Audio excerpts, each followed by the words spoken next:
What's up, everybody? Today I'm going team by team with my biggest fantasy football related takeaways from week one of the preseason. Plenty of injuries to get through, usage notes, particularly from the first team offense, and even some exhilarating performances that I just can't help but shed some light on. Looking at you, Casey Concepcion. Strap in, guys. Going to be a long one, but very, very excited because football is freaking back. I'm pumped. You guys should be too. So let's get those minds right, get those ranks adjusted, and go ahead and dominate our drafts. Let's start things off at the top of the alphabet. The Arizona Cardinals, guys. Nice showing from the first team offense. Jacoby Brissett led them right down the field. Found Marvin Harrison Jr. for a short touchdown. Of course, the unfortunate big storyline, though, is Jeremiyah Love, who looked great out there. Guys, had the first team role that we were hoping for, man. 7 of 10 snaps with Jacoby Brissett under center, despite being out carried by Tyler Algier.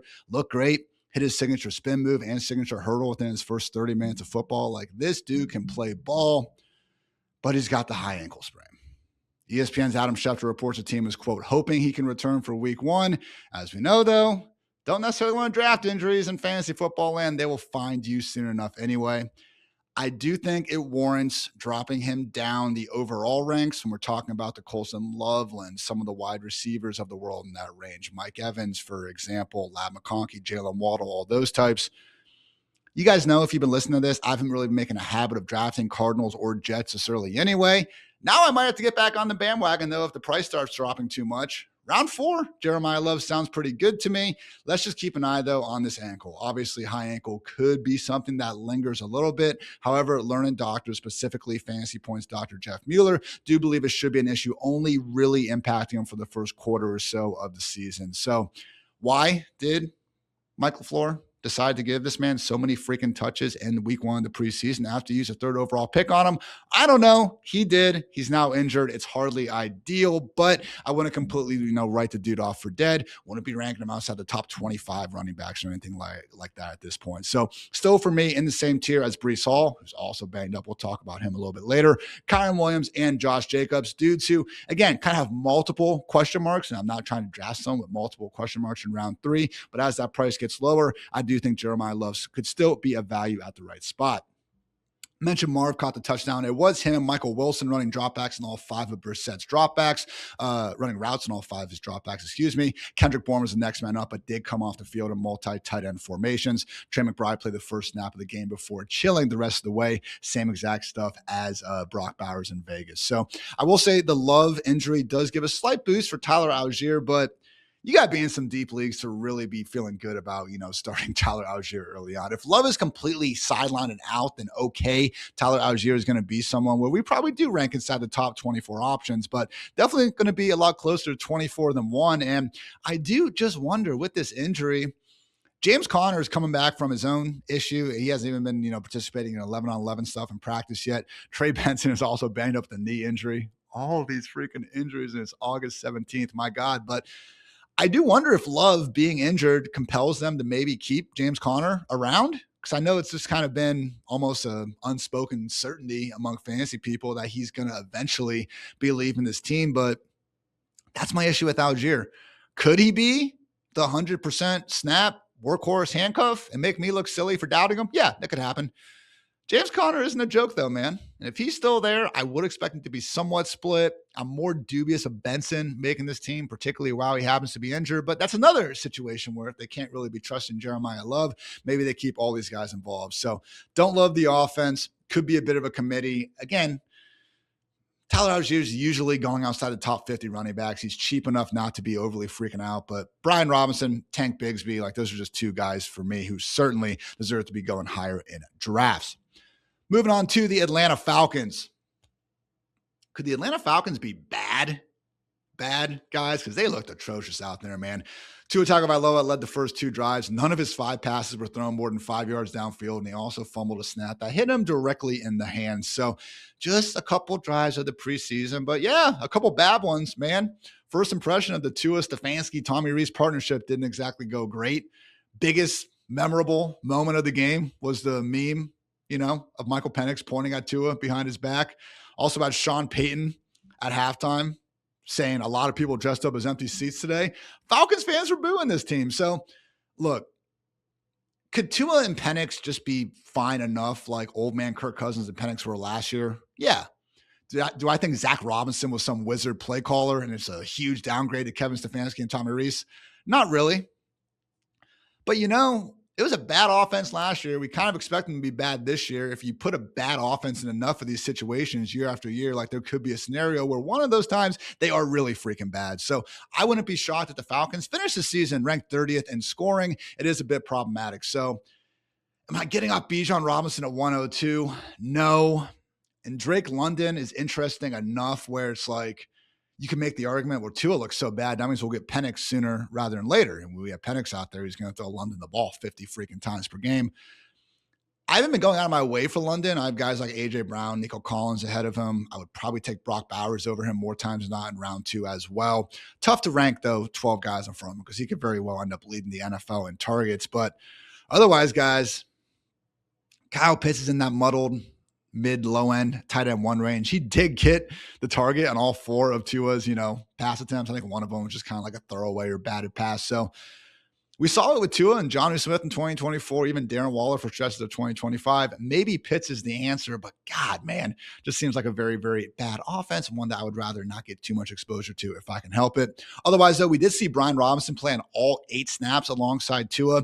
Similar uses for Tank Bigsby. We'll talk about the Eagles later, but good news for guys like B-Rob and Bigsby, who we weren't exactly sure, would be trusting on pass downs. Maybe it was just preseason usage where the coach said, go out there, play the first couple drives, get back, on the sideline. We'll worry about, sub packages and stuff like that another time. But good news for Brian, continues to be a very solid handcuff. The biggest ranking change I had here was unfortunately just moving Zachariah Branch quite a bit down, guys. We had London for the first 2 snaps. Then we had Jahan Dawson and Olamide Zaccheaus on the field with the first team offense. Even Chris Blair got some work in ahead of Zachariah Branch in this one. So play with the backups, line up in the slot on 75% of his snaps. It does seem like he is behind Olamide Zaccheaus for the time being. Oh, Ian, it's Olamide Zaccheaus. I didn't even know who that was. Why do we care? Zaccheaus was the guy responsible for keeping Luther Burden on the bench for a long stretch of last season as well, guys. So again, not that Zachariah Branch was someone we were dying to get at the end of drafts, but I do think there are now some better late round options, the Cyrus Allens, the, Rashad Batemans, the Malik Washingtons, and Caleb Douglases of the world, just to name a few. I think that's pretty good on the Falcons here. I did want to say before we go on the Baltimore Ravens, guys, not telling you, code Ian20. It might still say that on the screen. Code Ian35 for 35% off all the packages that RotoWire has to offer. Again, if you're just trying to get a little bit smarter with fantasy this year, want your loved ones, want your friends to actually show a glimmer of respect when they look at you and talk to you about your fantasy teams, consider signing up for Team RotoWire. We got a live draft assistant, which is pretty freaking awesome because it allows you to take our ranks and our strategy into your draft. A lot of times it is tough to be allowed to even upload your CSVs on different home league sites. We make that process easy for you, and we'll continue to not hold your hand, but walk with you towards the freaking victory parade. I'll work on that metaphor throughout the season as well. Starts this stuff, waiver wires, the whole 9 yards. Team RotoWire, code Ian35. Hey, if you want to support the show too, this is how, code Ian35 over at rotowire.com. Back to the show. Baltimore Ravens, guys, former Pro Bowl quarterback Tyler Huntley drew the start, had 2 uneventful drives. Pretty much everyone of consequence was sitting in this one. Zay Flowers and Rashad Bateman were out. Mark Andrews was out as well. Derrick Henry, Justice Hill, and even Rasheen Ali, who was dealing with an undisclosed injury, were also out. So tough to take too much from this. We did see rookie Adam Randall, the Clemson product, who kind of has some receiver in his background, so he is an intriguing deeper league guy. He was the clear RB1 in this with the first team offense, but again, no Rasheen Ali. I still question if we have any idea who the real handcuff is for Derrick Henry. Hill could be more of just kind of the pass down role, not really changing either way. I think the actual answer here for like Baltimore, Kansas City, and Indianapolis might just not even be on the roster at the moment. But for now, a good step in the right direction for Adam Randall. Similar sentiment for Matthew Hibner, guys. I've been trying to post a lot of my takeaways here on Twitter and on Reddit, and I had multiple Ravens fans call me out for not including the god that is Matthew Hibner. So good performance, looked fine out there. I don't want to take anything away from the guy, but Mark Andrews and even Durham Smythe were resting with the starters. So not expecting anything more than tight end 3 treatment for the god that is Matthew Hibner. But hey, I have been wrong once or twice over the years. Maybe Matthew Hibner is going to go ahead and tell me to F right off as well. The big story, though, the Jacoby Lane hype train keeps on keeping on, ladies and mostly gentlemen. Caught a touchdown after he had a training camp full of them. I will say, I like Jacoby Lane coming out. I really did. I know I wasn't talking to you guys on Team RotoWire yet then. I was still over a Fantasy Life, but he was kind of out of the likely day 3 receivers, one of my favorite targets. And it was pretty simple. He made all these sick one-handed catches at USC. He was a fairly young breakout, 6'4" with sub 4.5 speed. He had good production at the Big Ten level while sharing an offense with Mekhi Lemon. But the big red flag for him was the lack of separation ability. And I don't want to be the annoying fantasy nerd who says, you see a sick catch in practice and you're like, he can't separate. But we're seeing the best parts of Jacoby Lane, and those should be fun training camp highlights. And it was good to see him catch a post for a touchdown. All right. That was fun. You know who we didn't see? Rashad Bateman. You know why? Because he's cemented as a starting number 2 wide receiver, and he has been all training camp. The fact that Jacoby is now going ahead of Rashad Bateman in drafts, freaking crazy to me, people. So good stuff on Jacoby. Football's back. We should be excited to see guys make plays. I'm not trying to be that big of a loser out here, but still do think Jacoby Lane, probably someone where if you had to say, Ian, over under 30 catches this year, I'm going to be taking the under, but I bet they could be like Isaac Tesla quality where we have a pretty damn good time every time this dude does catch the ball. I would also note we did not see Elijah Surratt until the 5th drive of the game once the starters were done. Some encouraging usage in terms of them using him as like a big slot and look pretty good out there. Did lose a fumble. And as we know, ball security is job security. But, 6 catches for 66 yards, a lot more than most people can say in the preseason. Think that is about it for Baltimore. Let's talk the Buffalo Bills. First new game in the new Highmark Stadium. We had Josh Allen and the starters out there for the first 2 drives. Josh was pretty great. Took a few too many hits out there. Like, do we really need Josh Allen in the preseason? And if we do, can we just not get our mans killed out there? But did find Keon Coleman for a nice, kind of vintage off-script touchdown. So good to see Josh Allen is still, in fact, Josh Allen. The big story, though, was the emergence of just stud all-world future Hall of Fame Bills wide receiver DJ Moore, who, yes, everyone, I've not been drafting too much this year, and I'm just going to say it, all right?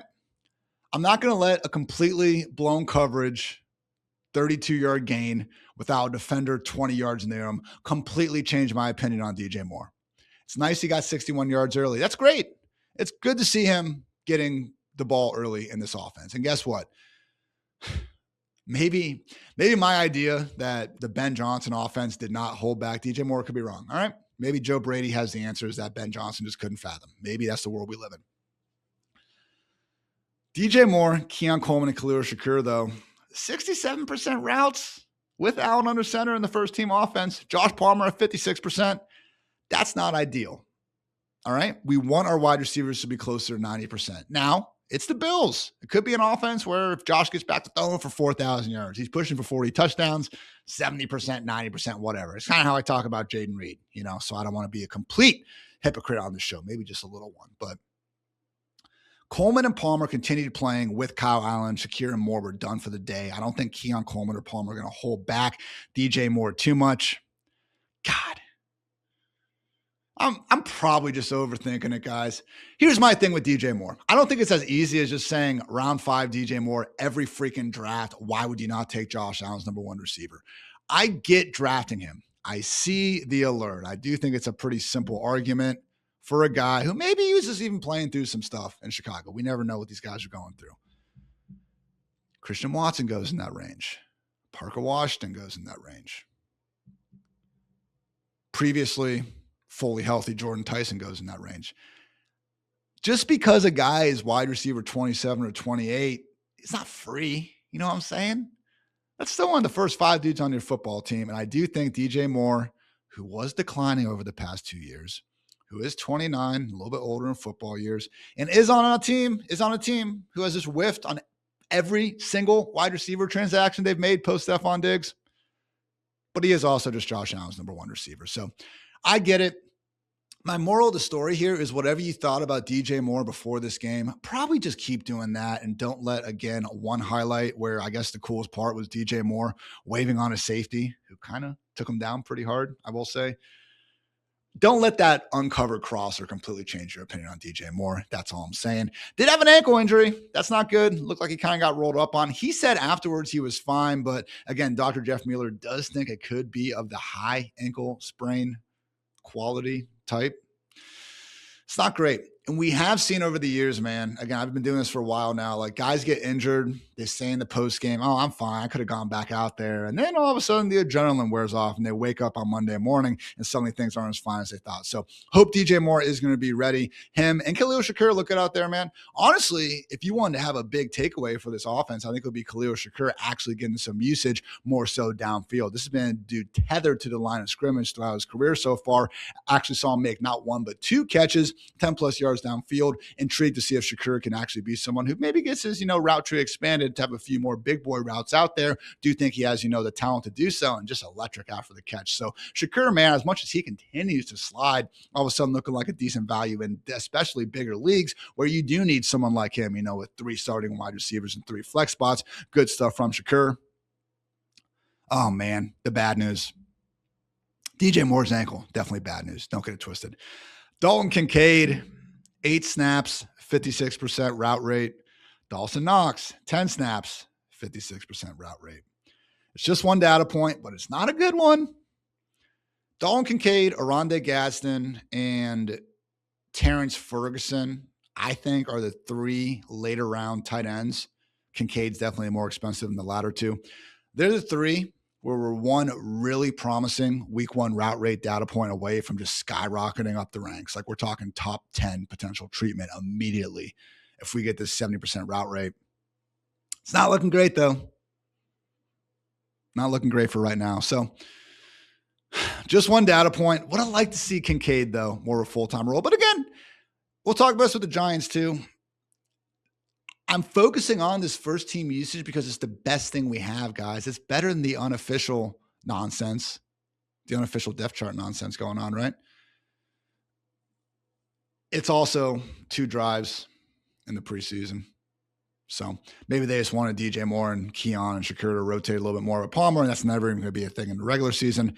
Just stuff to keep in mind as we continue to try to build this puzzle and conquer our fantasy dreams.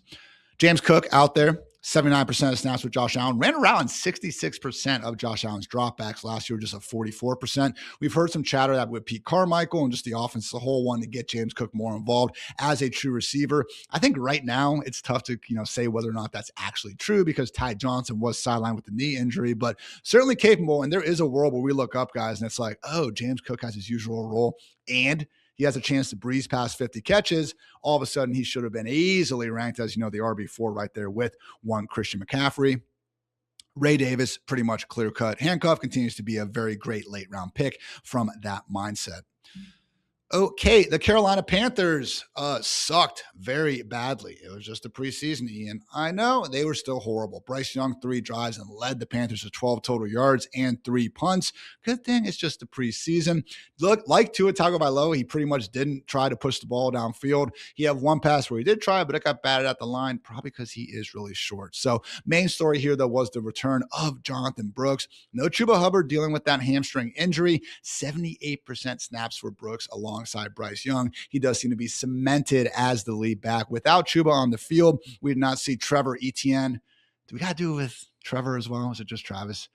Trevor Etienne. God damn it. So freaking tired of the storyline. Call the guy whatever he wants to be called. I get it. It's just kind of, we have to do this now every single show. Anyway, Brooks didn't look amazing out there, but I don't know. He got out there. He came out alive in one piece. The uses looked good. The rest of the offense didn't look any better. So good stuff from Jonathan Brooks from a workload perspective. I do now have him.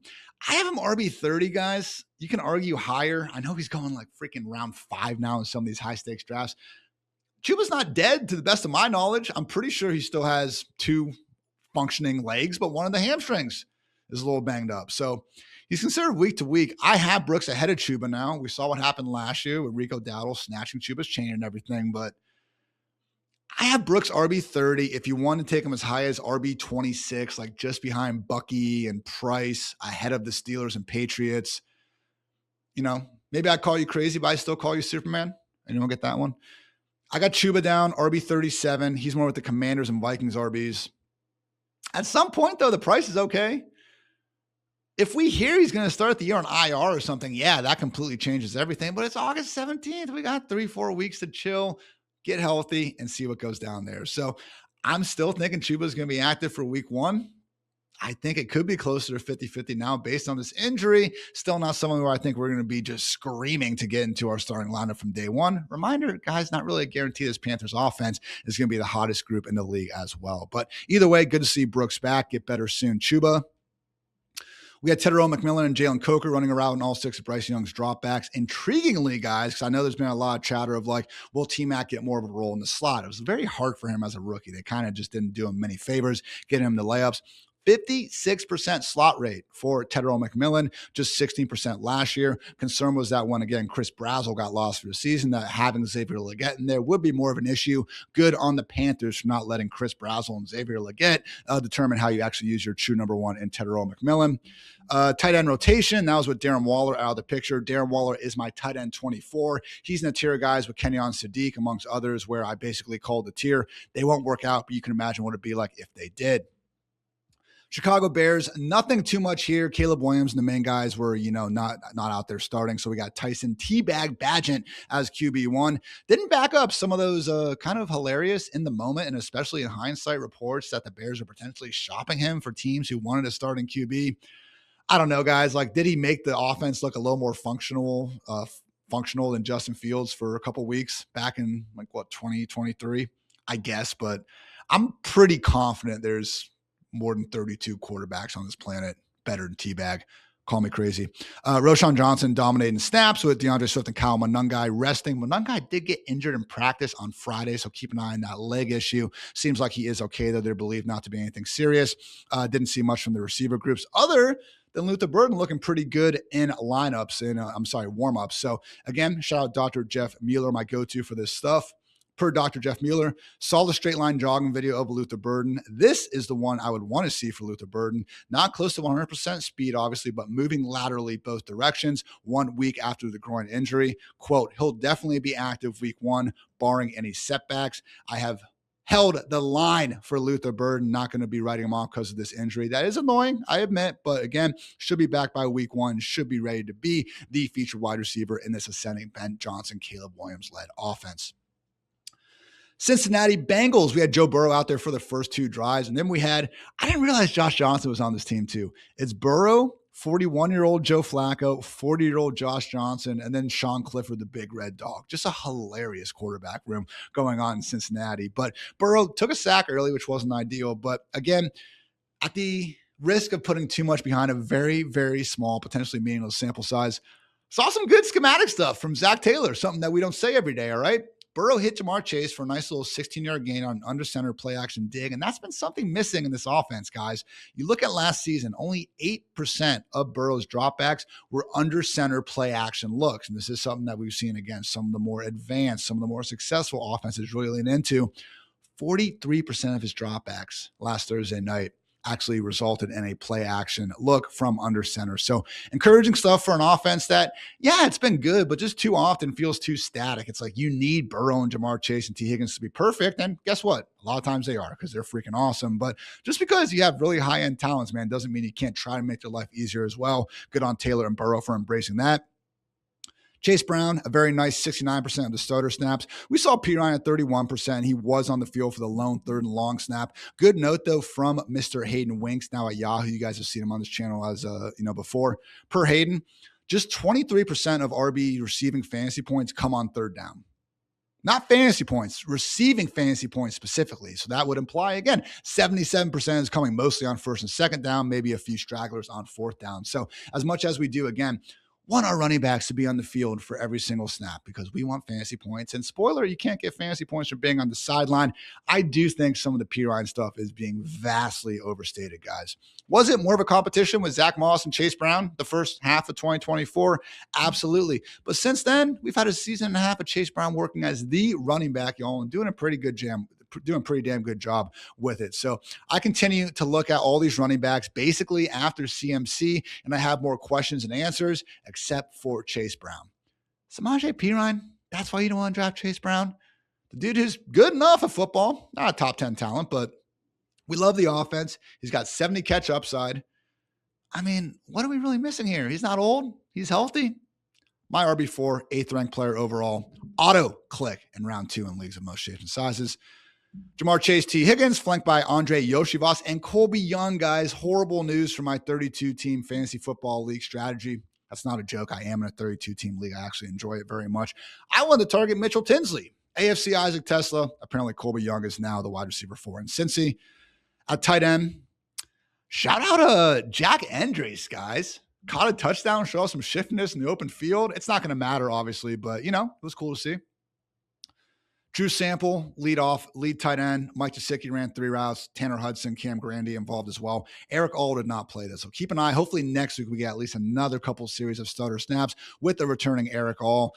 Probably none of these guys are going to matter, but if anyone could, I do think it's Eric All. Mike Gesicki wasn't even getting a full-time role with T. Higgins hurt last season, so tough for me to be too excited there. I think that does it. Yep, for Cincy.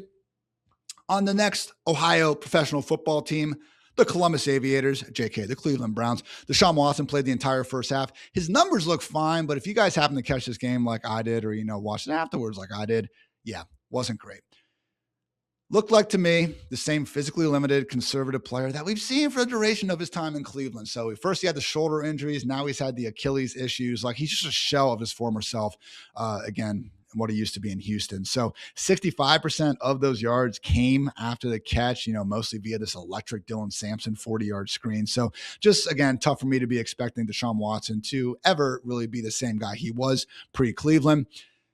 Could still, sadly, be the best option for Cleveland. Shedeur Sanders and Dylan Gabriel both threw a horrific interception. Shedeur did have one nice downfield pass. If I'm the Browns, I'm done with Deshaun Watson, and you just see what you have in Shedeur Sanders or Taylon Green, man. Like, I've seen nothing to have any just hope that Dylan Gabriel could turn out to anything. I think Shedeur has flashed enough. Like, it's sad that we don't have a better option, but just based on this offense, like Watson, Gabriel, and Shedeur, like, yeah, give me Shedeur from that standpoint. I don't know why it's between those guys, but it is. Taylon Green. Just athletically, he's one of the most freakish dudes we've ever seen in the NFL. I don't know. Find out if he's anything. He's probably not. But if he's not, then you have a better chance of getting Arch Manning or Dante Moore in the draft. It's the NFL. It's a meritocracy. I'm sure he's not doing anything at practice to warrant it. Todd Monken knows more than I do. But just year number, 50 in a row? Maybe shout out Bernie Kosar. We can draw a line there of wishing the Browns had a better quarterback situation. Very sad.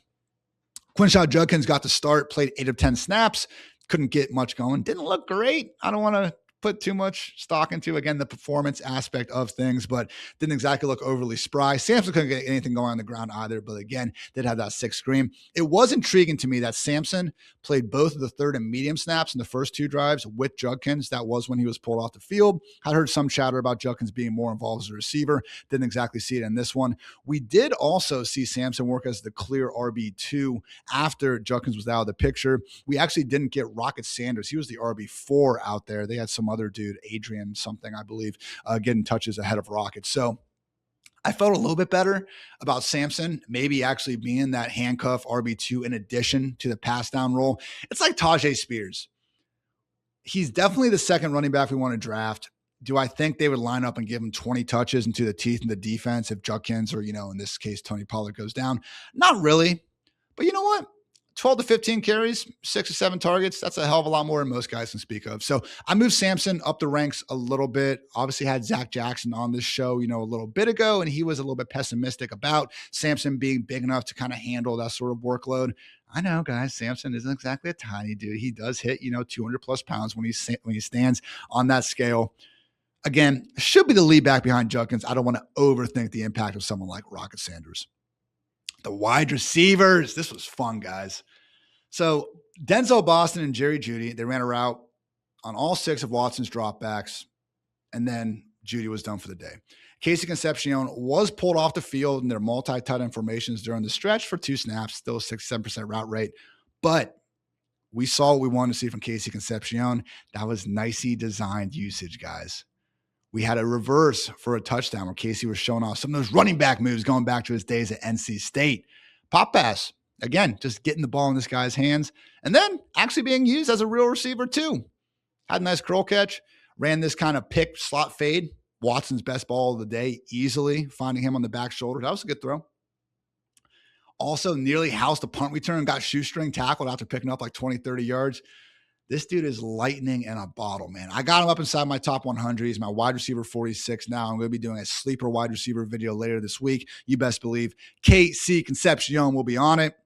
Should probably just call him Kevin, though. If you guys didn't know, the KC stands for Kevin Concepcion. So we're kind of calling him Kevin Concepcion when we do that. But it is a cool name, so I'm not going to worry too much about it. Harold Fannin ran around every one of Deshaun Watson's dropbacks. He was a true inline tight end on 7 of his 9 snaps. I expected this to happen. Todd Monken has spoken glowingly about Fannin throughout the offseason, but good to see, unlike someone like, say, Isaiah Likely, Fannin get that every down roll, wasn't pulled off the field. Did drop a 3rd down pass from Deshaun Watson. That wasn't ideal, but pretty sure Harold Fannin knows how to catch it. Looking forward to big things from him this season. Dallas Cowboys, another one of these where we don't have too much going on. Dak Prescott and the majority of the starters were out of the picture here, but man, Camden freaking Brown coming for CeeDee Lamb's job. People are wondering, not 1, but 2 sweet touchdown catches, hooked up Sam Howell and Joe Milton with some better counting numbers. Looked the part, man. Didn't do much at Auburn his first 3 years of his career. Did have 14 touchdowns with Georgia Southern in 2025. Look, again, the usage part matters more. He did come on the field after guys like Jonathan Mingo, Anthony Smith, and Marquez Valdes-Scantling. That's your fun fact, that Marquez Valdes-Scantling plays for 2026 Dallas Cowboys. But yeah, what a performance, man. Like, out of all the just amazing plays from this week, Camden Brown had 2 of them. It's pretty cool. Bigger fantasy takeaway, though, it is going to be Jaden Blue getting the start, leading the way over Phil Maffa. First 3 drives of the game before Blue was out of the picture. It was 19 snaps versus 6 for Jaden Blue. Didn't get anything going, though, man. 8 carries, 19 yards for Blue, 4 carries for 9 yards for Maffa. Honestly, the 2025 primary backup, Malik Davis, was the most successful one of the group. So Jaden Blue is the RB2 for now. But man, it still seems pretty wide open for me. If there is any team out there that really did want to sign maybe someone who gets cut at the end of this month just to add some level of professionalism, that's probably the wrong word. I'm not trying to throw a slight, because I know Blue's been criticized for just not working hard enough and stuff in the past. Just a veteran presence who you can point to and say that guy's been a lead back in the NFL for a year or something like that. Dallas could be a contender. Right now, if I am clicking him back up in Dallas, it's Jaden Blue, but I'm not prioritizing him nearly the same extent as someone like Marshawn Lloyd, for instance.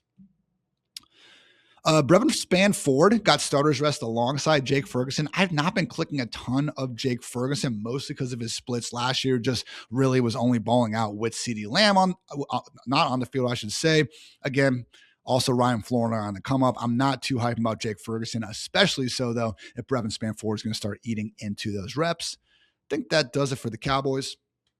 The Denver Broncos, no Bo Nix, no Jalen Waddle, no J.K. Dobbins, but we did get Jarrett Stidham playing a hell of a lot better than he did in the AFC Championship, which makes sense. It's the preseason, not against the Patriots with the Super Bowl on the line, but good to see him chucking it around. Cortland Sutton said, hey, guys, I'm not washed up just yet. Made a nice contested catch deep down the field for like 40 yards and also made a nice one-hand snag down the sideline. Again, very confident Jalen Waddle is going to be the featured member here, but good to see Sutton still got it. And Pat Bryant, guys, easily working as a number 3 here. Had a nicely little comeback route there on the first play of the game. So good stuff from Pat Bryant, good stuff from Cortland Sutton. Just could be an offense where maybe Bo Nix is the actual, skeleton key to that ongoing late round quarterback situation. Troy Franklin was the next man up, but we didn't have Marvin Mims in this one. So for me, Jalen Waddle still the priority.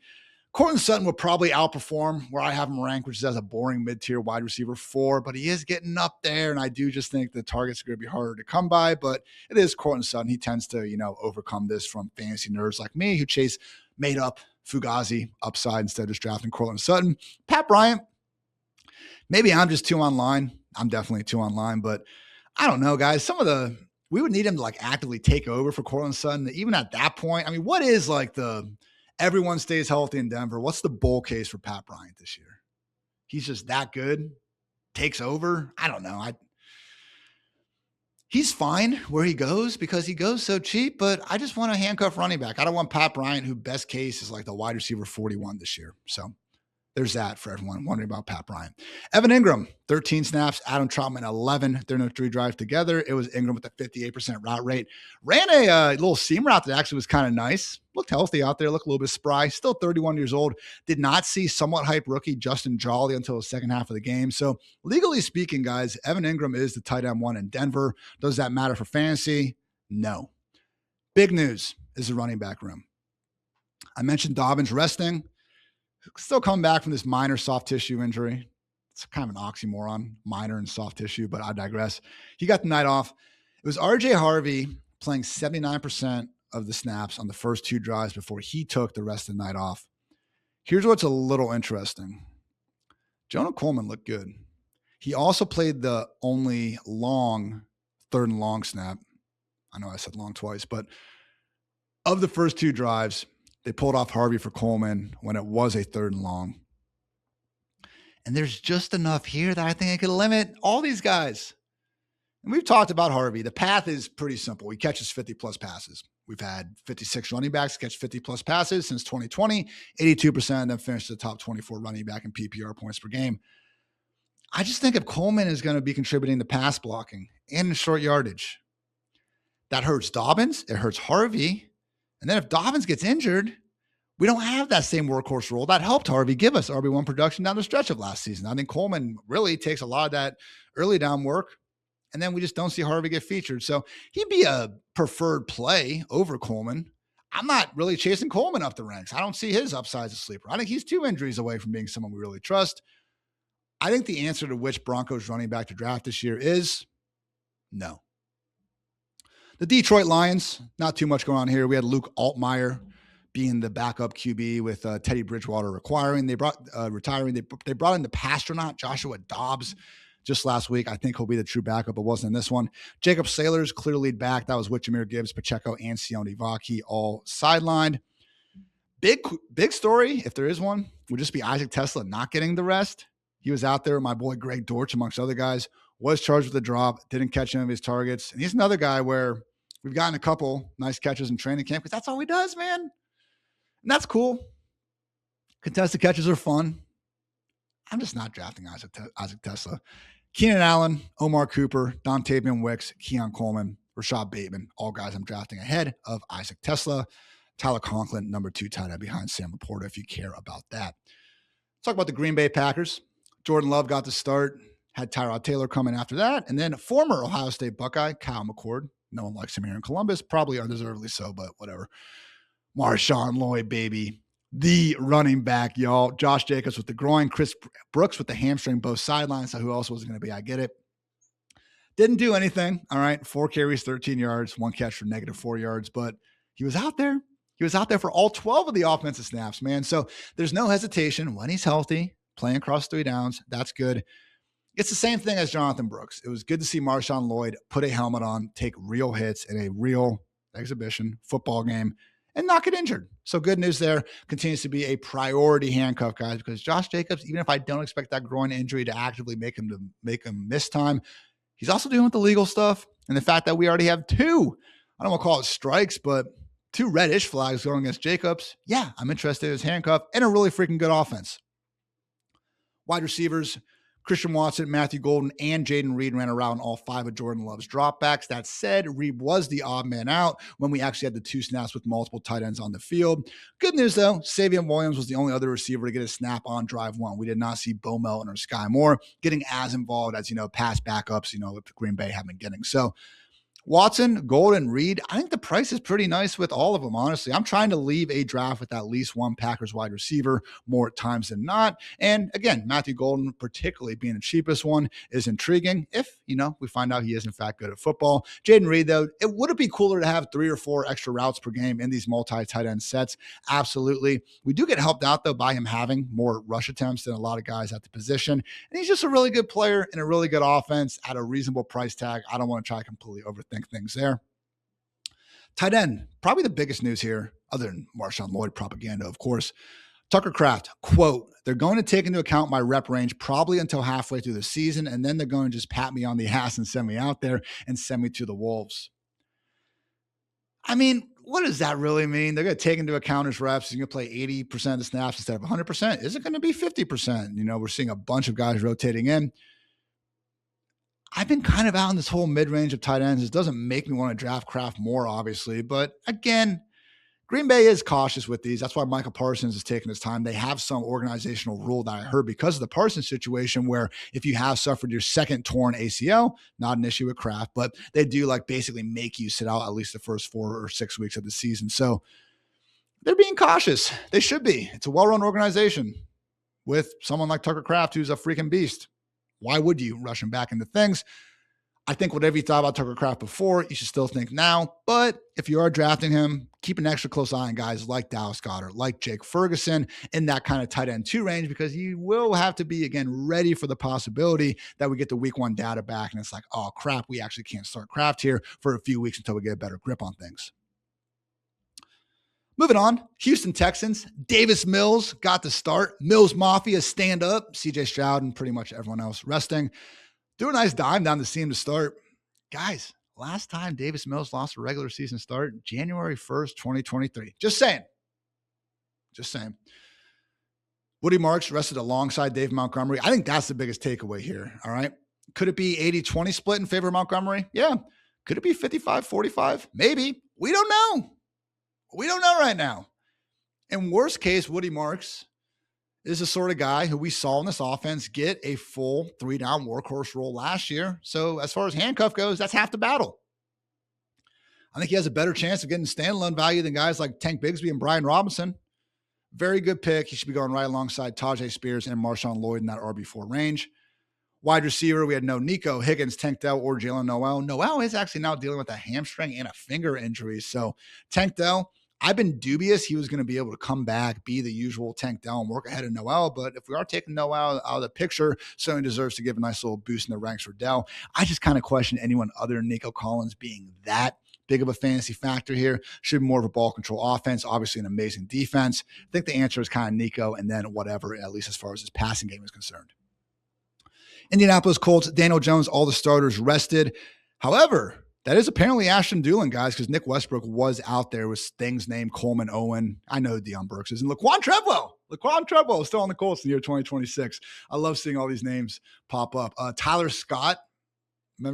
Tyler Johnson, excuse me. Tyler Johnson's on the Cowboys. Scotty Miller's on the Bears. It's just like every time you look through one of these box scores, it's playing that game of like name a random wide receiver. Fun time. Football is back, baby. Ashton Dulin, though, rested alongside Josh Downs and Alec Pierce, who were injured as well. At least Pierce is. I get it. They got to add someone. Probably Keenan Allen. That's what we've been saying. But now it's just kind of sad that Keenan Allen, 34-year-old, 33, whatever he is, he's going to be your savior. I continue to think this offense is going to be quite bad, but I've told you guys that already. Will Mallory looked pretty good out there. Looked pretty spry. Not going to matter. It's Tyler Warren's tight end room, but didn't want to give him credit. The biggest fantasy takeaway here would be Seth McGowan, the backup RB, playing all 13 of the snaps in the first 3 drives. He did lose a fumble on the 1-yard line. Like the ball was in his hands and he lost it. Sometimes it's like an exchange and you got to wonder with it. I was told by my friends over on Reddit that replay seemed to show him breaking the plane before the ball got ripped out. So maybe it's a fumble where the coach is like, oh yeah, you should have scored. We're not going to completely hold it against you. Not ideal. As we know, ball security, job security. But right now, Seth McGowan is the preferred handcuff to Jonathan Taylor ahead of DJ Giddens, who is dealing with a hamstring injury. Again, though, in Indy, it's just one of those things where if JT really went down, would they say, oh, yeah, whatever, Seth McGowan, get ready to learn 25 touches per game, pal? I tend to think they would be looking at the Najee Harrises of the world. Still not, someone I'm really looking to draft more times than not. Also, shout out Ulysses Bentley the Fourth. What a name. The General, as we call him in these streets. I just like his name. I have no further things to say about General Ulysses Bentley IV. Anthony Richardson was out there for the first half. Most Anthony Richardson shit ever, guys.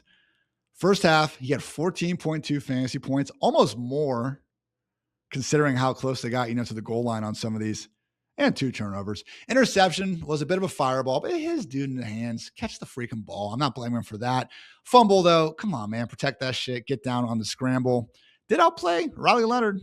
Didn't really get anything going in the second half. I still think it's a matter of when, not if, Anthony Richardson is traded. My top 5 trade candidates for Anthony Richardson. Number 1, the Packers. Go learn just like Malik Willis did. Number 2, the Vikings. Obviously, KOC said nice things about him before. Is Kyler Murray really the long-term answer? Get Richardson in there. Number 3, the Bills. Just good organization. Be a good guy to learn from Josh Allen. And yeah, I don't want Kyle freaking Allen to be your backup QB. What are we doing, guys? I know you had a history with Joe Brady, but come on.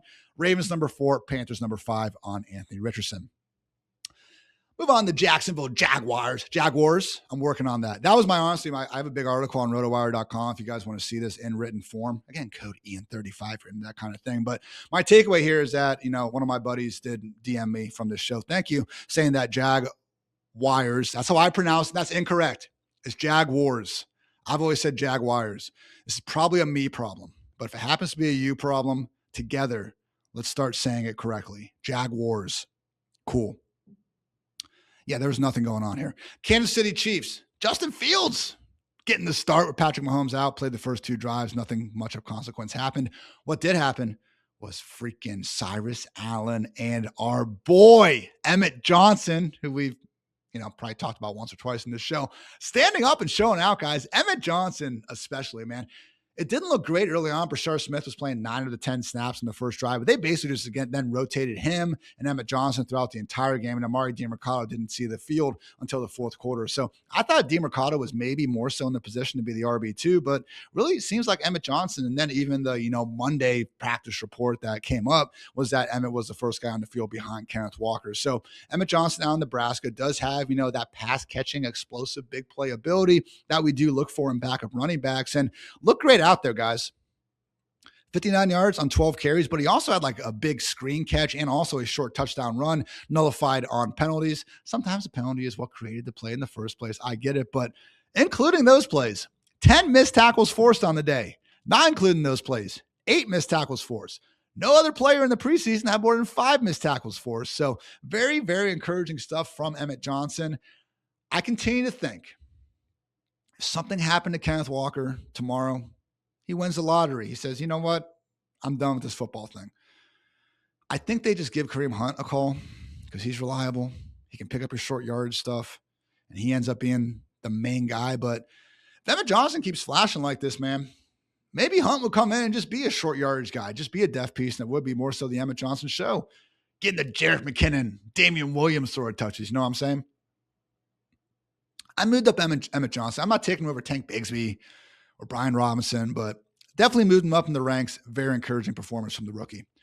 Also, Cyrus Allen, man, all the training camp hype. Had a little bit of an injury there, but got back and didn't look any worse for the wear out there on the field, man. Had a short screen also nullified by penalty. So I got to watch the freaking games, people. Or I'll watch them for you. It's the preseason on mid-August. I totally get it. Go have fun in your real life. Had a cool screen where he showed some legit bursts, and then had a cool contested catch over the middle where, it was like 3rd and 8. He sat a couple yards north of the first down marker, went up and got it. Would we be what's the percentage chance that Cyrus Allen's better than Xavier Worthy? Like 30%? What was your first reaction to me saying 30%? I think it sounds okay. Worthy hasn't done that much, but then Worthy also had, in garbage time, 150 yards and 2 touchdowns in the Super Bowl. So maybe Cyrus Allen playing with a bunch of backups, doing 2 things of note for 25 yards isn't quite the same thing there. Looking at this wide receiver room, though, Tyquan Thornton's going to be their sacrificial field stretcher. Who even knows if he's going to have a full-time role? Allen could be someone that we're seeing used a little bit more in the intermediate area, doing the things that we haven't seen Rice or Xavier Worthy really do at the highest level. I'd be surprised if Cyrus Allen becomes a thing this year. I wouldn't be that surprised, though. I moved up to wide receiver 68. He's with guys like Adonai Mitchell and Dontavian Wicks. It's a nice drumbeat, though. It's a nice drumbeat. Good for Cyrus Allen, man. Garrett Nussmeier, real quick. He may almost made an unreal throw. It was an unreal throw. His dude dropped it. Patrick Mahomes was sprinting down the sideline. It was 3rd and 20 from his own end zone. He just lofted that thing 50-plus yards downfield. Mahomes and the whole sideline were ready to erupt, but homeboy couldn't quite snag it. So unfortunate there. But yeah, Garrett Nussmeier, man, showing out a little bit. Good for him. Obviously someone who fell all the way to day 3 after being one of those trendy, way too early first-round picks in previous year mocks. The Las Vegas Raiders. Kirk Cousins got the start. 10-play, 68-yard touchdown drive, 13-yard touchdown to Michael Mayer. Free Michael Mayer. Pick him up in Dynasty in the meantime. Then we got Mendoza. Can we just start this dude, please? He looks ready for the moment. It's not like someone who, oh, man, he only started 1 year in college, but he's got all the tools. We had the time at Cal, and then we had one of the best freaking start to finish college football seasons in the history of college football. Multiple tight window throws. Love the touchdown to Jack Bech, even throwing it very low on the ground so he didn't get the dude lit up. The third down completion, I think, was also the best. One over the middle between 2 or 3 defenders. That was freaking nicey. They play the Dolphins in week 1. You're looking for a soft defensive matchup. That's it. It's in week 1. You can set them up. They'll be ready. I just look at it otherwise, and I'm team they have to learn at some point. I know David Carr all those years ago, like there's examples of guys going out there getting smacked around. Unfortunately, couldn't quite figure it out. But I don't know. Would Sam Darnold have been better with the Jets if he just didn't play his first year? Maybe. They played the Dolphins in week 1. Then they got the Chargers, Saints, Chiefs, Patriots, Bills, Rams, Jets, but they're on the road. Like from week 8 through 12, they have 4 or 5 road games. That's not good, I wouldn't think, to try to get a guy out there. And there's some tough matchups, Seahawks and Broncos. I'd rather not wait until week 14. I think it's going to be a really bad offense because Kirk Cousins is old as hell now. Why not just start him in week 1? The betting lines are going to, all right, they could beat the Dolphins. I think they're small favorites against the Dolphins right now. Let's say they win. At the Chargers, they're going to be decent dogs. At the Saints, probably close to even. Saints, I would guess, are going to be small favorites.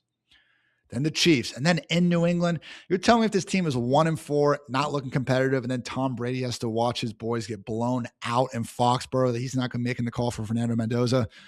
I think week 6 is the latest we see Mendoza accordingly, but then you're home against the Bills. Then you got the Rams the next week, man. Just start them against the Dolphins, and let's let the number 1 overall pick be your franchise quarterback. It's not like it's going to take long anyway. Why not just rip the Band-Aid, if you want to call it that, off now? Ashton Genty, 7 of the first team offenses, 10 snaps.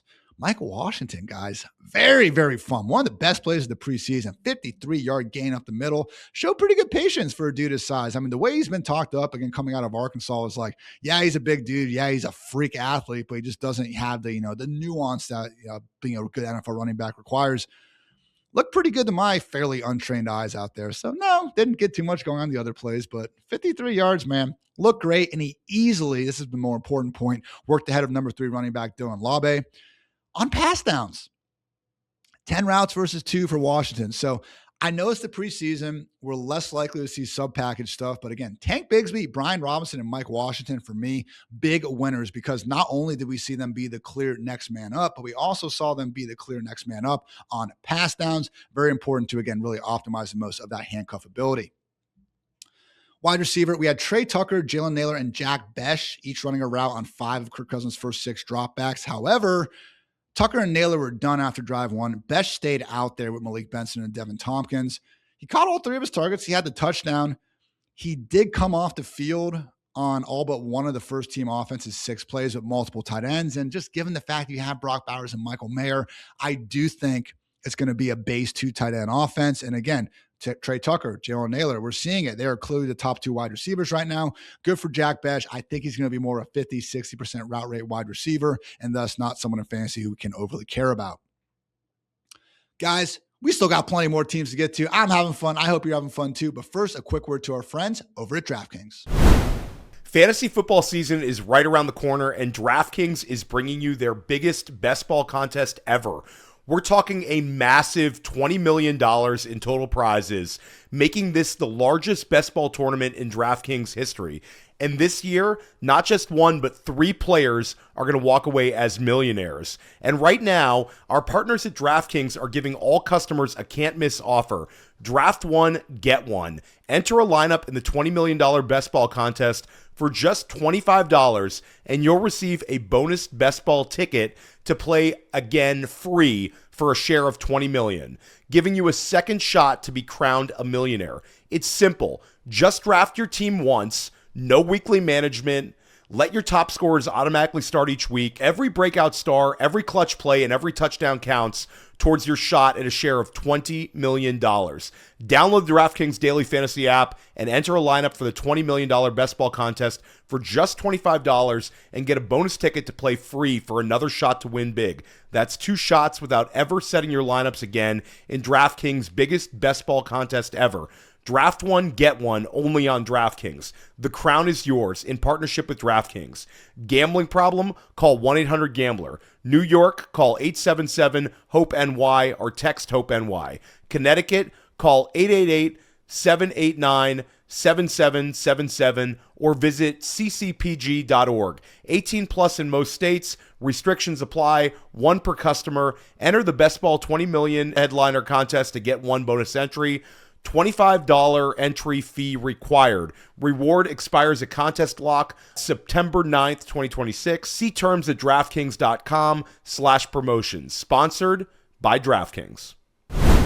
Shout out to our friends at DraftKings and shout out to the Los Angeles Chargers, guys. No Justin Herbert and most of the starters in this one. So again, more so a conversation about who was resting and who was not.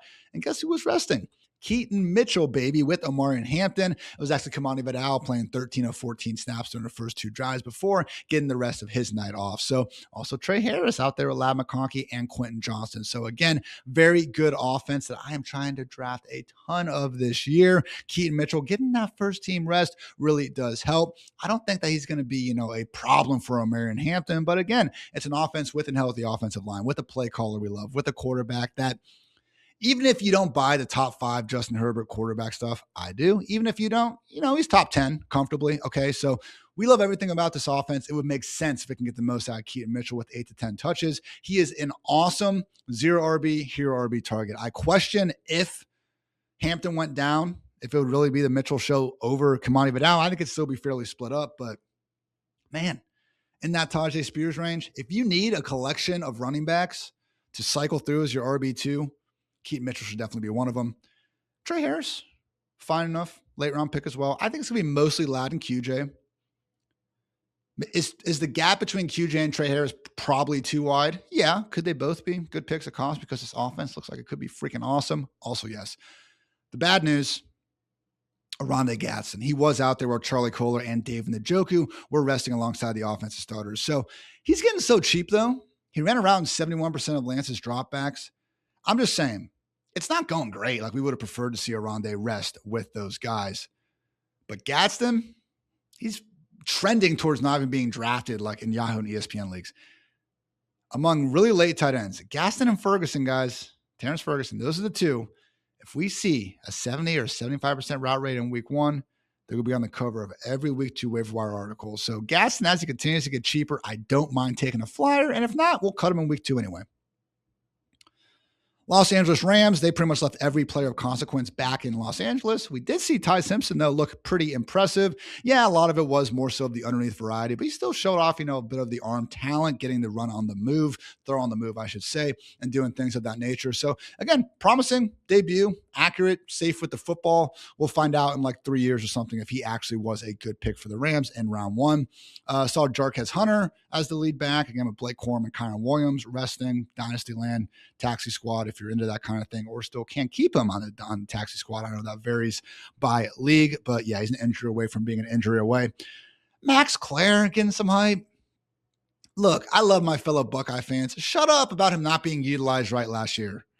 We focused the offense around Jeremiah Smith and Carnell Tate, and it worked for pretty much the entire season. Don't show me Max Clare having 7 catches for 37 yards as a sign that we shouldn't have thrown the ball to Carnell Tate and Jeremiah freaking Smith as much. Tired of this storyline. Top 4 tight ends. I know his Purdue tape was better, all right? I don't know where that guy was last year. Did you guys watch Clare at Ohio State? I did. I was wondering where the guy from Purdue was. I wasn't saying, let's get this current guy more involved. Whatever. Higbee, Parkinson, Ferguson, and even Davis Allen, who was dealing with a quad injury, weren't in play here. Still looking like more of a redshirt year for Max Clare, but, maybe it is a situation where they have so many options, they're going to keep rotating them in. I will just say, heavy tight end formations and a lot of multi-tight end usage, it's not a bad thing if it's not pulling you off the field. We would love for the Rams to live in 12 and 13 personnel if we can get Terrence Ferguson having a full-time role, because that means he's competing with one of Tyler Higbee or Davis Allen instead of a Devontae Adams or Puka Nacua. If it's a 13 personnel situation, 12 is going to have both those guys on the field, but just keep that in mind. the heavy looks are actually pretty great for the guys that are still out there. We just need to find out if Ferguson is going to be one of those guys. Miami Dolphins, 14-play, 93-yard touchdown drive from Malik Willis. Looked pretty good out there. Hooked up with Caleb Douglas on a nice little back shoulder fade. Heck of a catch from Mr. Douglas on that one. Wound up getting a short touchdown run by Devon Achane, who played all 14 snaps alongside Willis. Does this mean absolutely anything? Probably not, but hey, at least for one day, Malik and Achane looking good. And, I was throwing some shade over at the Falcons and the Panthers. At least the Dolphins actually did look like a capable, competent, real-life offense when we did see them out there. I also will say, I know production doesn't really matter, but with Malik Willis, I think there's some fear of getting Justin Fields again, being like, oh my God, yeah, the offense is going to suck, but he runs, and they're not going to pull him, because that's what happened with Justin Fields last year. Quinn Ewers went 1 for 8 for 27 yards and a pick. Cam Miller went 3 for 11 for 39 yards and 2 picks.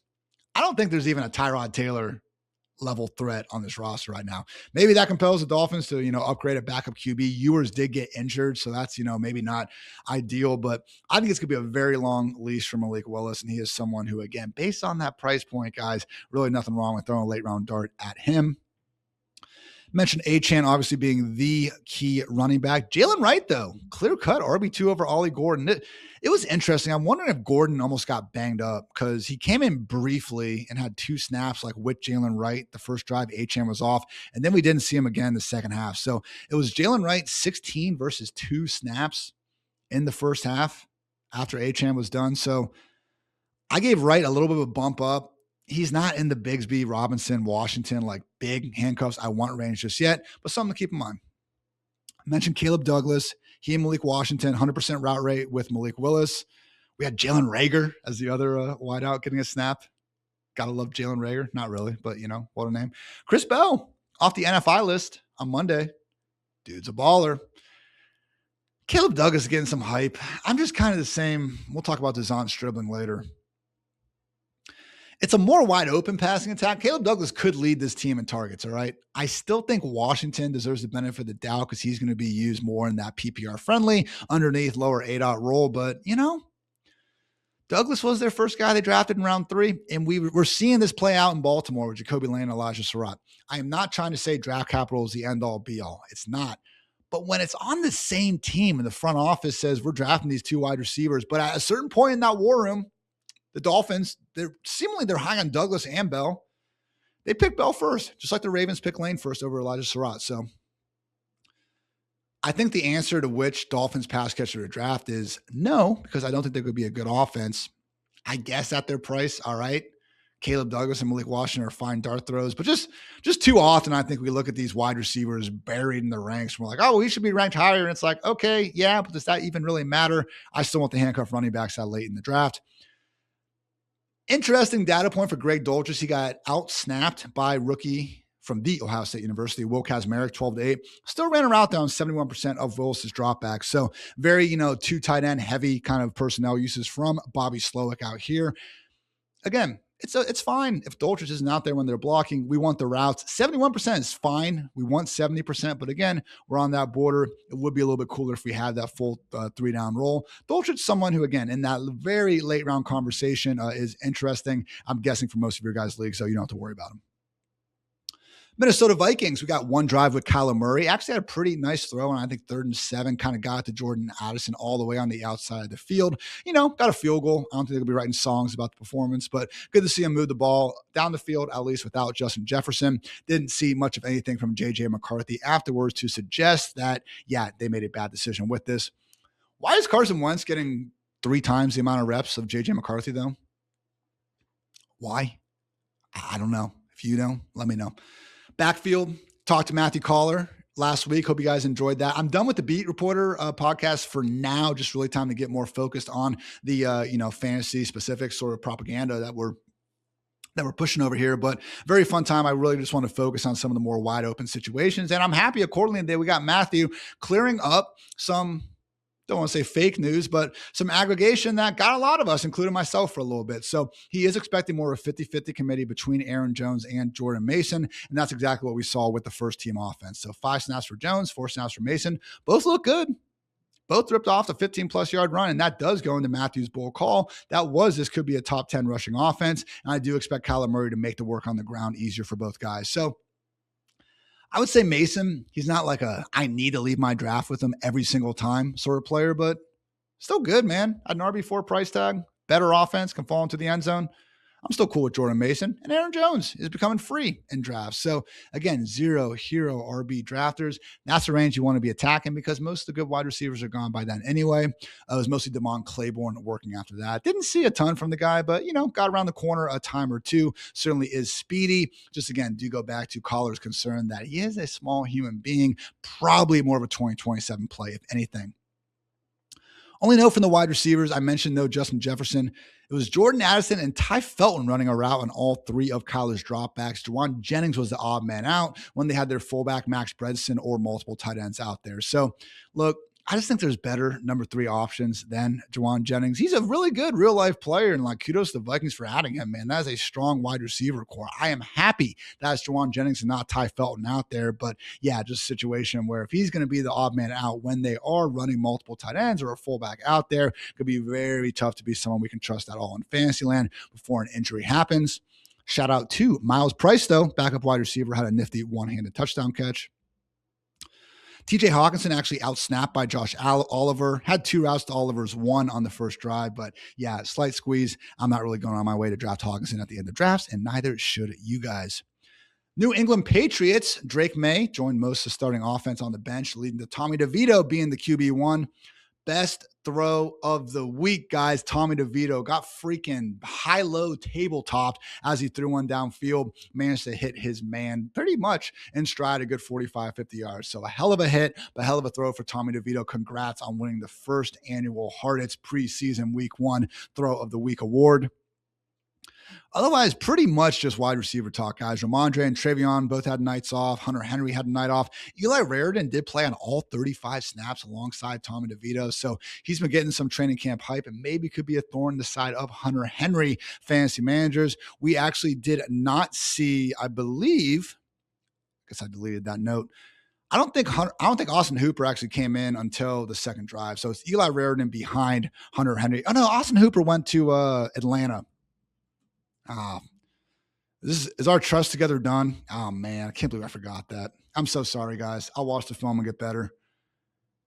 I'll remember this moment. You'll never see anyone work as hard as I will work to not mess up what team Austin Hooper is on again. I sincerely apologize. Eli Raridan, though, promising rookie. Could eat Hunter Henry snaps. Henry's just one of those guys where he could be on the waiver wire. He could finish tight end 10. He could finish tight end 18. I don't think we'd be surprised. I think there's going to be about a 1-point fantasy gap between that group anyway. Big news here will be the wide receivers. Of course, we had Romeo Doubs and A.J. Brown resting, but also we had Super Demario Douglas, presumably now the starting Patriots slot receiver. Not going to do a ton for us drafting Douglas, obviously, but we did see Kayshon Boutte and Kyle Williams and even Mac Hollins actually out there on the field. So Kyle Williams, man, had 2 catches, 37 yards and a touchdown. This dude's release package is just fire. Every time I see this guy on the field, he's making good things happen. Fast. He was one of only a handful. He had one of the fastest top speeds of any football player with the ball in his hands last year. And there was a lot of love for this dude coming out. I know Chris Sims's wide receiver rankings. He certainly goes off the beaten path sometimes, but he had Kyle Williams number 2, man. I know that dude watches a lot of balls. So free Kayshon Boutte, also maybe free Kyle Williams. I don't know. People are saying, but fun seeing, again, Kyle Williams out there. Can we just trade Kayshon Boutte to Indy already? Let's get this dude 2 matchups a year against Derek Stingley. That's all I'm saying. New Orleans Saints, speaking of backup quarterbacks making dimes, Zach Wilson, guys, down the sideline to Bub Memes, had another one kind of on the run, found his guy Bub. The Zach Wilson Bub Memes connection, I don't know if the world's ready for it, but yeah, they didn't really play anyone. Audric Estime had a cool touchdown, I guess, but that was with Kendre Miller and Devin Neal both injured. Alvin Kamara, Travis Etienne also, just resting. So yeah, nothing too much here. We did see Jordan Tyson do a light jog to the huddle and warm-ups. Oh, I hate the injury gods. Please get better soon, Jordan Tyson. I've dropped him in the ranks a little bit. We'll get more information on the timeline, hopefully. But yeah, don't need me to tell you guys that the guy who's always been injured in college is already injured again. That's not good. few more teams to get to, but first, though, I did want to give a quick shout out to our friends over at Splash Survivor, two RotoWire sponsored contests where, guys, if you do enjoy getting a Survivor streaks like myself, you really should be looking at the RotoWire 100K NFL Survivor. It's a traditional Survivor league, but again, 100,000 doll hairs could be up for grabs, and it's just a $15 entry fee.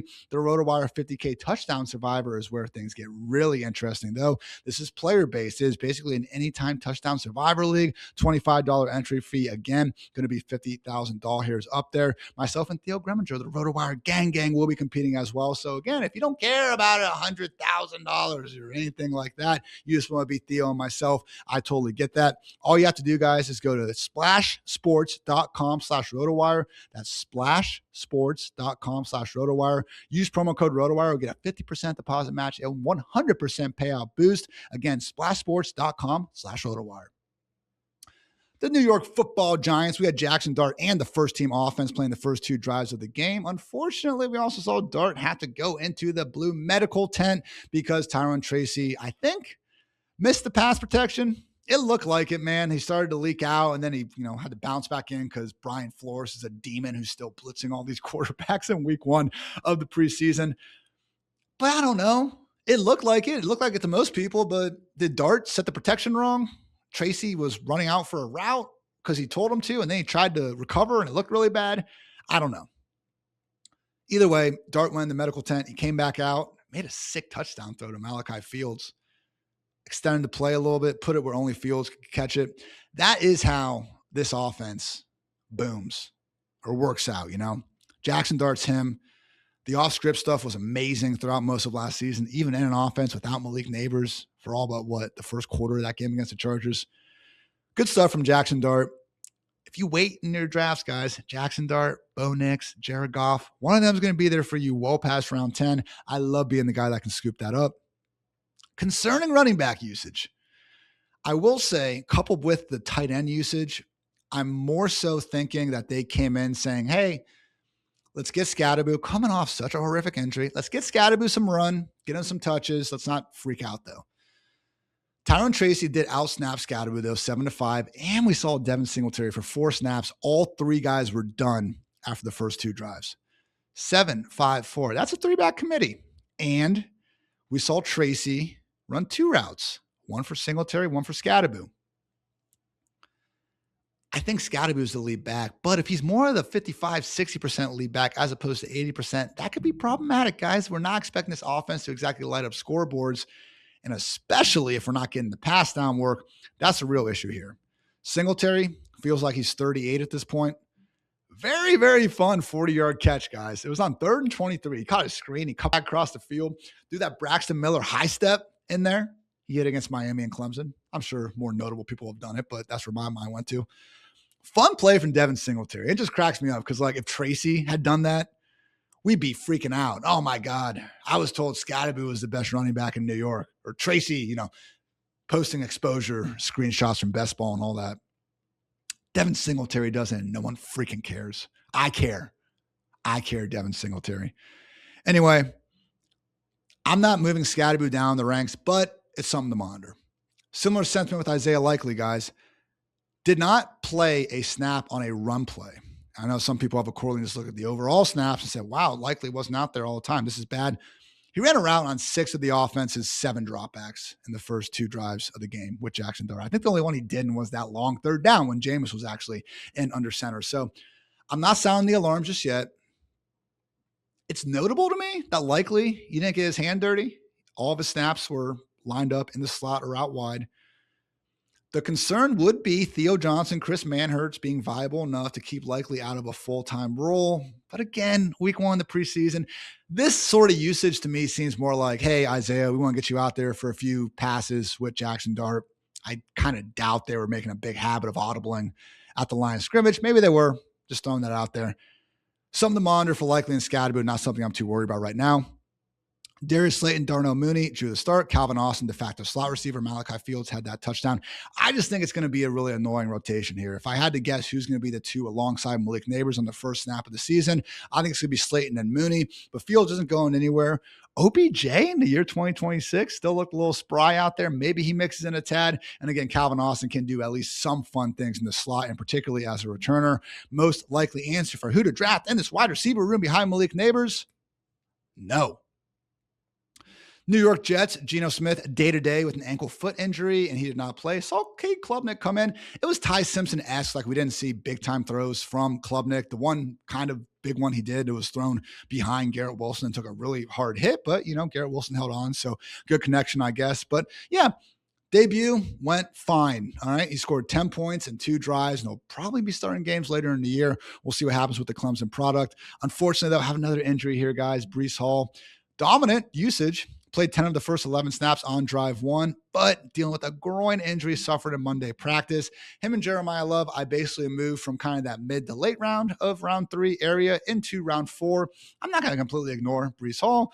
I've talked about fading these guys more so for their offenses. The fact they're now dealing with injuries certainly doesn't help that matter. But, if we're seeing these guys go mid, late, round 4 all of a sudden versus the David Montgomerys of the world instead of the, Javonte Williams of the world could be something I'm more inclined to sign up for.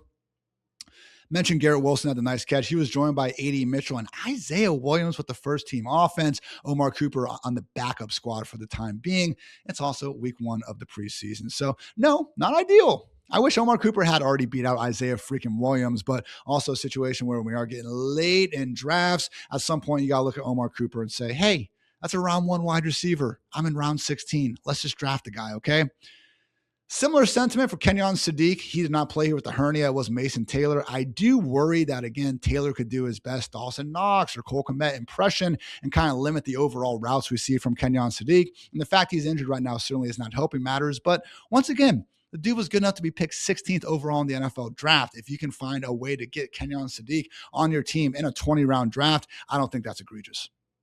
Braylon Allen, he was the primary backup behind Breece Hall, and he had a nice 31-yard touchdown run. Like, I know it's just a huge dude, but he's still only 22 years old, and he showed some actual good footwork on that play. Again, not trying to pretend like I just know everything about running back performance and everything, but it was a good run, and, it's someone who's been banged up, so it was good to see there. I will say, though, Isaiah Davis with his knee injury was not playing, so would think that a good performance is going to help Braylon win out in this handcuff, battle, but if something does happen to Breece Hall and Isaiah Davis is healthy, which, again, not a complete given, but I don't have reason to believe right now that Isaiah Davis is dealing with a serious injury. I would still expect it to be closer to 50-50 than some 80-20 workhorse role for Braylon Allen.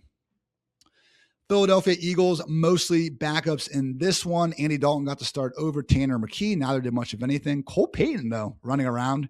Lefty, doing some weird things out there. I got him on some taxi squads. Tank Bigsby, though, the running back behind Saquon Barkley. Didn't even see Will Shipley on pass down snaps. Now, it got dicey for Tank Bigsby. If you guys have been following him throughout his career, as a rookie with the Jaguars, I think he had 4 targets and 2 of them were drops that led to interceptions. He almost had another one. It was kind of a low throw, so I wouldn't even say it's necessarily a drop, but he tried to scoop it and then he rolled over and then the freaking Raven dude caught it and housed it on a pick 6.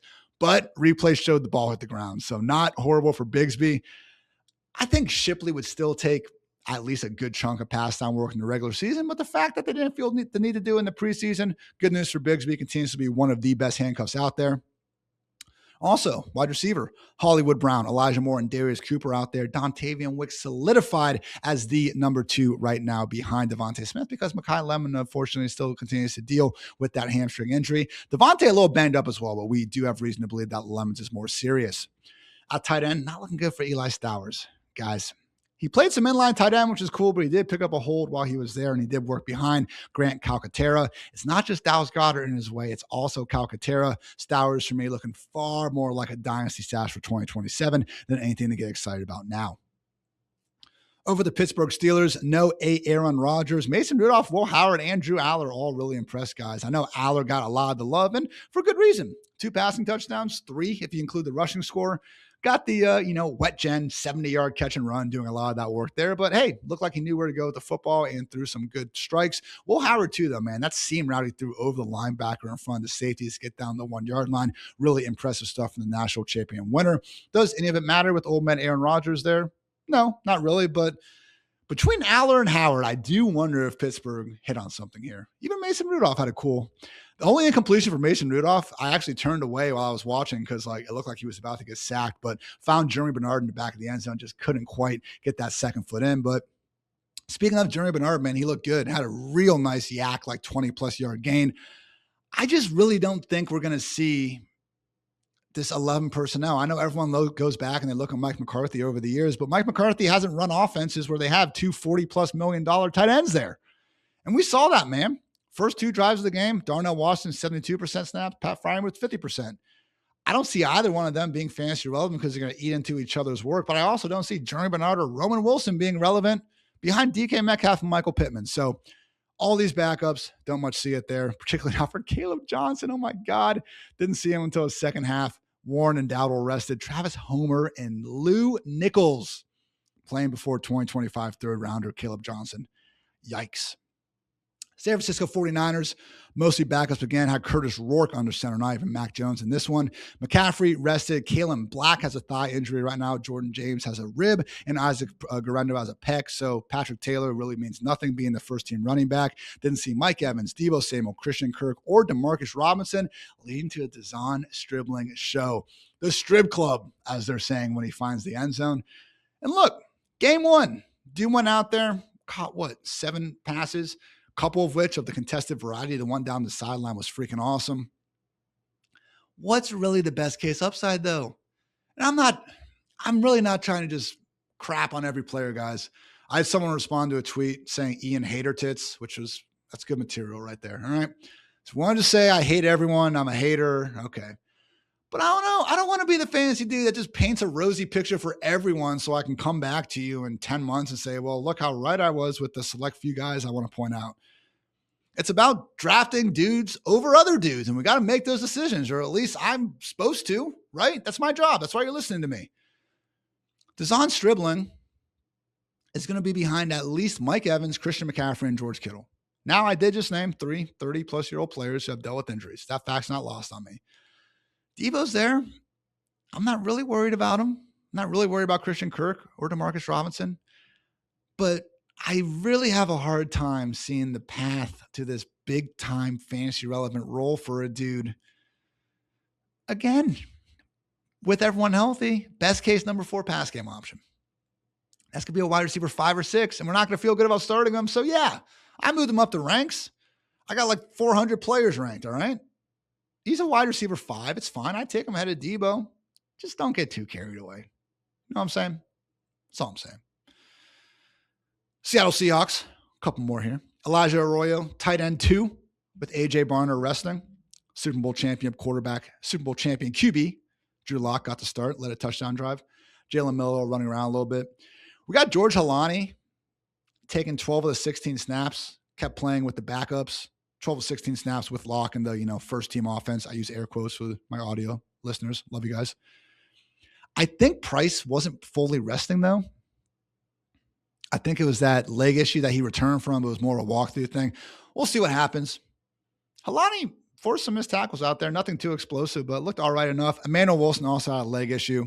I think for right now, it's nothing. But Darren Price, again, let's not lose the forest for the trees. First round running back for the Super Bowl defending champion Seattle Seahawks. Just want to keep mentioning that for all you Seahawks fans out there. And then, Zach Charbonnet still likely starting the season on IR. Kenneth Walker, obviously in Kansas City. Worst situations to be in for a first-round running back, all I'm saying. Tampa Bay Buccaneers, no Baker Mayfield or Jake Browning. Again, most of the starters were out in this one, which is causing us to mostly have to try to read between the lines when figuring out the depth charts, and that would presumably mean Ted Hurst is a bit buried in this wide receiver room at the moment. So we did not see Chris Godwin. We did not see Emeka Ibuka dealing with a toe injury, not believed to be serious, but certainly not ideal. Jalen McMillan and perhaps even Tez Johnson ahead of Ted Hurst at the moment. That said, as much as usage matters more in production, Hurst looked good, guys. I not only caught 2 passes for 19 yards, but this dude's 6'3", close to 6'4", 205 plus pounds. the releases look good, man. This dude's footwork for a dude that size, very, very good stuff. We know he's got the long speed as well. Encouraging debut for Ted Hurst. I cut up a couple of his, routes over on the old Twitter sphere if you guys want to check it out for yourself. But I don't know who he's going to take off the field because Jalen McMillan, obviously not Godwin or Ibuka, but McMillan's a freaking good receiver in his own right. I've moved Ibuka not too far down. He's still a top 20 receiver, but I have more questions with him than I have with guys like Waddle, McConkey, even Zay Flowers. I do wonder if we get to a point where Ibuka, Godwin, McMillan, and Hurst, maybe even a little bit Tez Johnson are rotating in this Green Bay-esque situation that kind of leaves us wishing everyone was playing a little bit more often. So good stuff from Ted Hurst. Right now, not something we should be worried about drafting, but if you threw a mid-round rookie dynasty pick on him, I'll be feeling pretty good about it. Sean Tucker, all 21 of the offensive snaps during the first 3 drives, similar to Tank, similar to Brian Robinson. It's just good to see him still playing on pass downs, but no Bucky, no Kenneth Gainwell. We're an injury away from being an injury away for Sean Tucker, being anything that we're feeling overly good about. Tennessee Titans, Cam Ward played the first 3 drives, and they were pretty miserable, everyone. Just 3 drives, but yeah, first impression of the Dable-Ward partnership, not too great for me, particularly this scramble turned intentional grounding that looked like a fumble. Had me yelling ball in the living room. Again, dogs were barking, vibes were good in the Hartitz household, but yeah, wasn't good, guys. He had 3 gains of 10-plus yards, combined 6 air yards. This wasn't good. Would have liked to see more. Does it matter in the grand scheme of things? No. Wasn't ideal, though. In the backfield, Tony Pollard 12 snaps, Tajay Spears 9 snaps. Tony Pollard 6 routes, Tajay Spears 4 routes. Spears looked damn good out there. It was Pollard, I think he found the end zone in one of those drives, if my memory serves me correct. Spears, though, had the kind of broken tackle, a couple of them actually out there. Very good, like 20-plus yard run. So I felt pretty good about not seeing Nicholas Singleton until the backups were out there.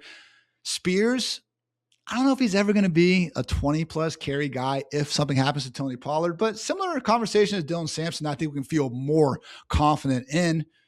12 to 15 carries, 5 to 7 targets will go a long way in full PPR scoring. So Tajay Spears very much in that RB4 flex with benefits range. Didn't see Carnell Tate catch a pass. Did lead the way in routes in the one drive with Wan'Dale Robinson and Calvin Ridley also on the field. Wan'Dale was the one not playing a snap with multiple tight ends on the field. Did see Alec Manor and Tamari DK actually get that role after Calvin Ridley's day was done. So I haven't been going out of my way to really draft Wan'Dale Robinson. I didn't last year as well, and that turned out to be a bad idea. If I am taking the receiver here, it is going to be Mr. Carnell Tate. Gunnar Helm. This one kind of sucks. Even split snaps with Brian Dable's old friend Daniel Bellinger, and he ran 1 less route. 6 for Bellinger, 5 for Gunnar Helm here. So unlike Greg Dulcich, where we saw just a ton of multi-tight end usage, so like the snaps didn't matter as much, it does hurt for Gunnar Helm. He's not someone I'm drafting. And last, and arguably least, but I didn't put him this way, we're going alphabetical, the Washington Commanders. Marcus Mariota threw a dot while under pressure. Unfortunately, hurt his knee afterwards. He does now have a sprained MCL. Next man up behind Jaden Daniels is the very handsome former Notre Dame quarterback, Sam Hartman. Did not see Rashad White or Bill Krosky merit in this backfield. Led to Kaytron Allen being the next man up and getting force-fed the entire game, guys. 23 carries for the artist known as Fat Man out there. So didn't have a negative play in the carries. I'd argue it'd be cooler if you averaged 4 yards per carry, but ran hard, scored a short touchdown. Maybe he could be their new Chris Rodriguez. But again, the fact that White and Krosky Merritt were resting is a bigger deal than any performance in the preseason, which also goes for Robert Henry Jr. But fun 22-yard touchdown. Looked a little spry out there. I don't think he's going to, again, have too much of a chance to carve out a role. But either way, good stuff from the UDFA. Wide receiver, McLaurin and Diggs had the night off. We had Treylon Burks, Diamond Brown, Luke McCaffrey starting. Then Jalen Lane and Van Jefferson joined the party, meaning Antonio Williams was the 6th receiver to see snaps on the evening. He is undraftable for the time being. And finally, Ben Sinnott, truthers, 94% snaps in drives 1 through 5. Doesn't really matter because Chigga wasn't on the field. No, but hey, Ben Sinnott actually getting mentioned in the year 2026. What a time to be alive. And what a time to go ahead and close out this episode of our preseason week 1 takeaways. Fun one, guys. Got the time up there, but you know what? We had a lot to say. I hope you guys enjoyed it. If you did like the video, please like the video. Hitting that subscribe button always does help as well. But truly, it was just so much fun actually getting to watch football this weekend, going back and seeing some highlights, actually looking up like new stats from on-field performance. Very, very fun time to be alive. So I know fantasy season really is in the ear. So one last time, code Ian35 if you are trying to get a little bit of help with your drafts this season. But otherwise, guys, that's going to do it for me. Loaded week coming up. I'm doing wide receiver sleepers. I'll probably do some other provocative, just YouTube-y title called like league winners or something like that down the stretch. Really fun video though I'm looking forward to. I want to rank basically because handcuffs, I always say it's more of an art than a science. So this week, I'm actually going to say, all right, every RB1 goes on vacation. They're out of the picture. Then how will we rank all the RB2s? So no standalone component. No, like, well, I like Tank Bigsby more than Woody Marks. Their starters out, but Woody could have more touches. It's Dave Montgomery's out of the picture. Saquon's out of the picture. Where are we ranking them? I'm freaking excited. I'm juiced up, baby. Let's go. Anyway, that's going to do it for me. I'm Ian Hartitz. Until next time, take care, everybody.